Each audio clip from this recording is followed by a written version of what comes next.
Joining us for more is Jack Valero. He's a press officer for the Catholic institution Opus Dei in the UK. He's also the founder of Catholic Voices, and he joins us live now from Glasgow. Thank you so much, sir, for being with us on the program. I first want to get your thoughts on the passing of Pope Benedict and the legacy he's left behind now. Yes, he's a hugely influential figure in the Catholic Church right from the start of his life, because when he was a priest in his 30s, he took part as the secretary of a cardinal in the Second Vatican Council, which was a meeting held in the Catholic Church in the 60s, which was very, very influential. And he, as a 30-year-old priest, gave some speeches which were extremely influential in the results of Vatican II. So from then he worked for over 20 years for John Paul II. He has written a huge number of books and papers, and then he became Pope himself.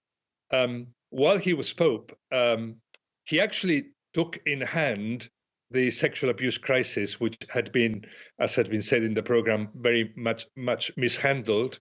He took it in hand. He was the first Pope to meet with victims. He set up strict rules to counter the crisis. So he started something that was continued later by Pope Benedict, by Pope Francis. Similarly, he took in hand the financial renewal of the church. The finances were a murky area in the Catholic Church, and there's been many years of work on that, which started with him. So both intellectually and in a practical way, he was not such a practical man, but his influence is huge. Right, and his papacy was associated with his call for a return to fundamental Christian values. How do you think he's changed and formed the Catholic Church? Well, I think that he was not afraid of new ideas.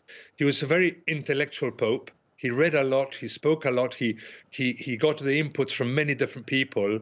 When he came to Britain in 2010 to beatify Cardinal Newman, which was a very important visit that he made during his pontificate, there was a feeling among Britons that he was perhaps too conservative and not in line with British values.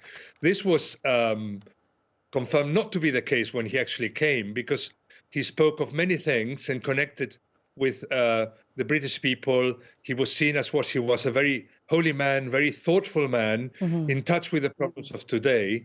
He gave a speech in Westminster Hall, which was a very important speech, even throughout his pontificate, to go back to that speech to all the leaders of civil society in Britain, in which he spoke about the fact that religion was not a problem for legislators to solve, but a vital contribution to the life of the nation. So he was seen sometimes as a conservative, but in fact, he was very modern, in touch with the modern world, and wanting to present to the world Jesus Christ as the answer to the problems of the world today.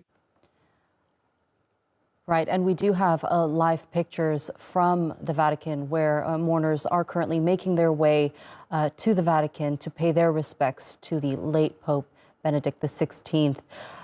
Jack Valero, thank you so much for joining us here on TRT World and sharing that insight with us.